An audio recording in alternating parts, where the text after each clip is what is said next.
Hi, welcome back to Index Card a Day 2017 with me, Creative Katie, Karen Burchell. This is card 31, and my quote, do small things with great love. Links to any special products used in the creation of this card will be in the description box below. Hit subscribe and select the option of being notified. That way you won't miss any of my videos. So the prompt for this one was faux wallpaper. So I grabbed this Joggles stencil, and when I find the name of it, I will put a link to it, hopefully in the description box. Now I'm starting off with a black gessoed card, and I did several black ones right at the beginning, so I had that at the ready. And I chose this stencil because it kind of reminded me of some of that flocked wallpaper. And I'm just trying to decide which way I want to go. And I'm kind of going for that flocked wallpaper look, which is why I chose to have the black background in there. I'm going to also work with some metallics here. This ICAD took approximately 30 minutes. I think it was under 30 minutes, to be completely honest. It was a very quick, easy. So I'm just using my Liquitex flexible modeling paste, but you can use whatever modeling paste you have. In fact, you can use wall compound or spackle. I've used that and it works extremely well as well. So as always, make sure you clean the stuff off your stencils, because once that dries, you won't be getting it off.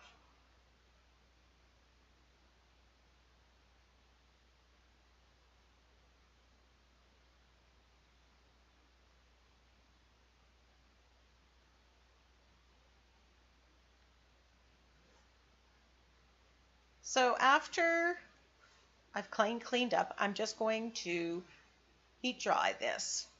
And remember, if you put it too close or it gets too hot, it will bubble, which you might want. But this is bronze Liquitex acrylic ink, and it's pretty thick, so I'm adding water, and I just want it to get into the nooks and crannies. I don't care so much if it gets on top of the modeling paste, but I do want it kind of in the nooks and crannies to be peeking, with the black peeking through.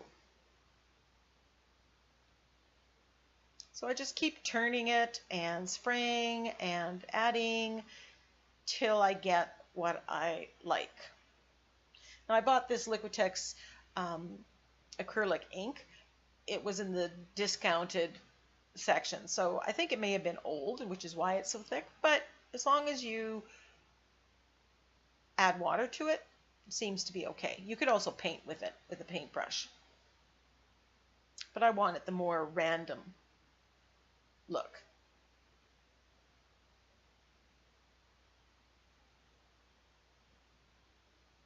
So as always, when I use anything in a spray, be it the Lindy Starburst or this kind of dripping, there's a lot of drawing and adding back and forth.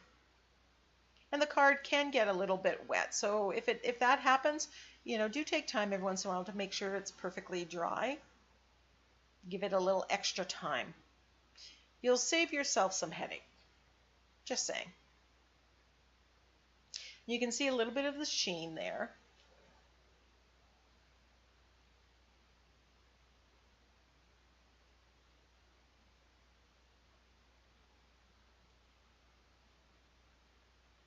This video is sped up, I think, to 2 times. So then I am taking the Dilutions pomegranate seed paint on a felt applicator and applying it to the raised portion that I put in with the modeling paste. And then I'm thinking, okay, well, maybe if I put the stencil back, I can just kind of basically stencil through and get the color on there, and it might be easier. So I'm kind of basically just painting it on with a paintbrush. Do what you got to do. I hear I'm stamping it on. I'm just playing around and seeing which works the best. and the fastest without seeping under.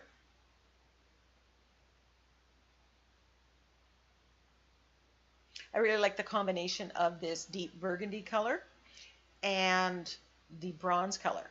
Now, if you don't have this dilutions paints, you can use quinacridone magenta and add a little bit of black at a time, and you will get this kind of burgundy-ish color.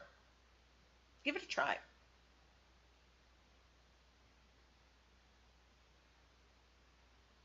So I'm just adding more and more color over time and building up the depth of color here.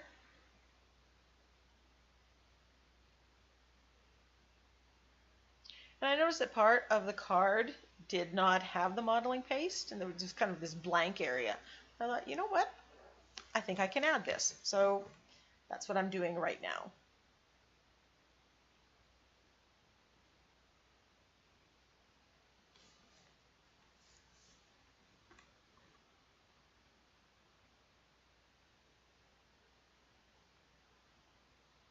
And right here you can see that it is bubbling.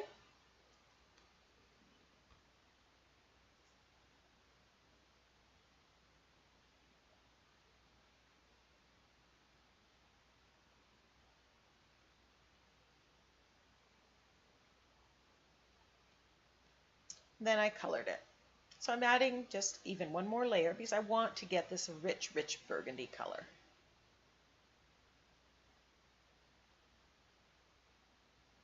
Loving the metallic peeking through. Trying to find the exact section of the stencil. A little bit more difficult than I want to admit. Next time maybe I'd just mark the edge or something so I would know.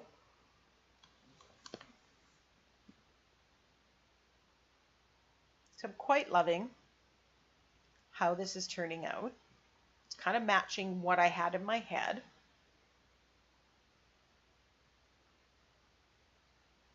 Just edged the corners with the burgundy so that it doesn't look stark.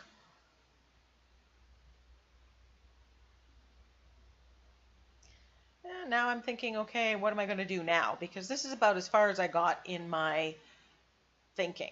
And I decide, okay, I'm going to put some of that bronze around the edges. And I'm not even too careful about getting every part of it.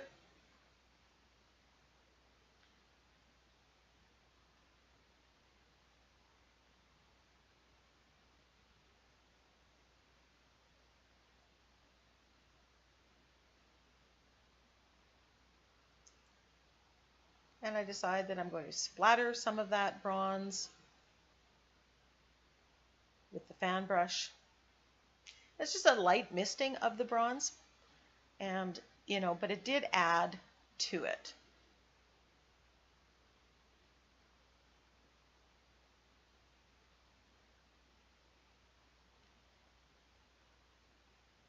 So now I'm just cleaning up the leftover paint.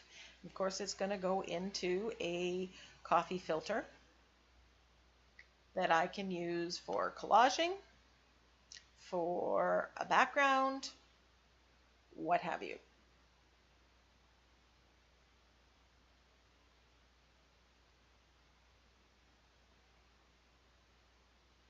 And I'm just adding a little, I have a little bit of that left over, but I'm adding a little bit more because I want to use it and have that color so that that will make up my background or my colored coffee filter.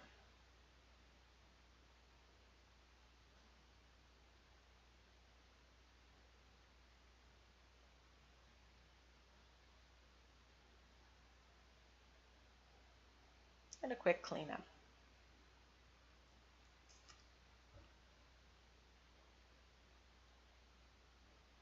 So I'm trying to decide if I'm going to put a focal point on here or what I'm going to do. And I decide, I'm going to edge this in black. I want it a little bit more stark.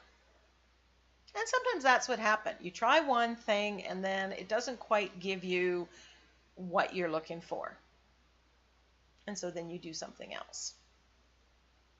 Sometimes doing both gives it a little extra something. and sometimes it's unnecessary. Now I'm just rubbing a little bit of the black. I've got a fairly dry sponge, and I'm rubbing it on the high points and kind of grunging this wallpaper up. So it's, you know, faux wallpaper vintage style.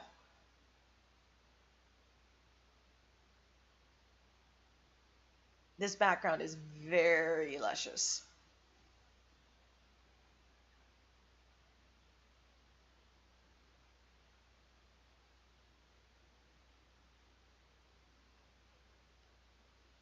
And then I went to my box and of quotes, and I found a quote by Mother Teresa that says, "Do small things with great love." And I thought, you know what, that's simple enough. I liked how the font that I chose for this, it's bold enough. The black is bold enough that it seems to meld well with the background. And so I'm just cutting things to the side, and then just going to edge it with the black acrylic paint. I do leave it white, but I kind of grunge it up a bit so it fits in.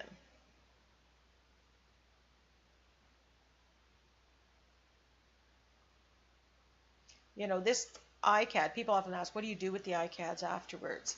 Well, some of them I frame them. Some of them, you know, you can hole punch this, put a tassel on it, you know, put a jelly print on the back, and it can become a bookmark.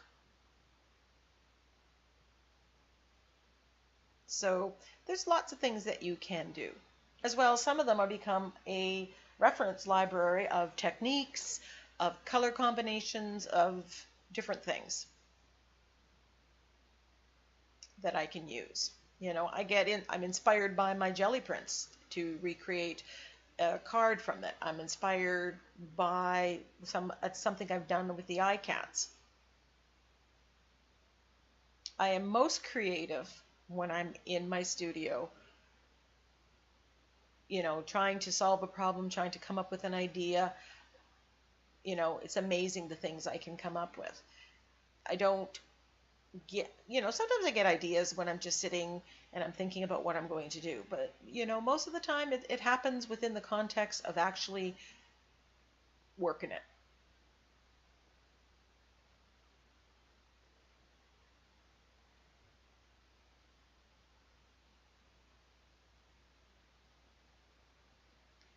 Then I had this flower, which I had edged with my bronze jelly roll pen, and it was sitting on my desk. So I cut off the stem, and I figured it just kind of fit right there in the center of that modeling paste. It looked like it was perfectly set up for it to happen. I love when things like that happen.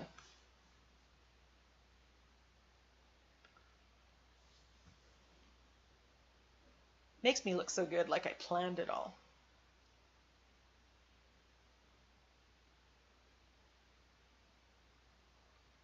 So I just glued that down with gel medium. There was a bit of a foam there. So the metallic in the dark background really didn't photograph very well, but I hope you get an idea of how luscious this card is. I hope you give this a try. This color combination is an amazing one that works really well with the texture paste or modeling paste.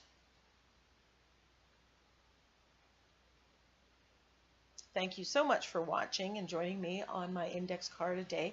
Please share the video, leave a comment, like. Bye for now.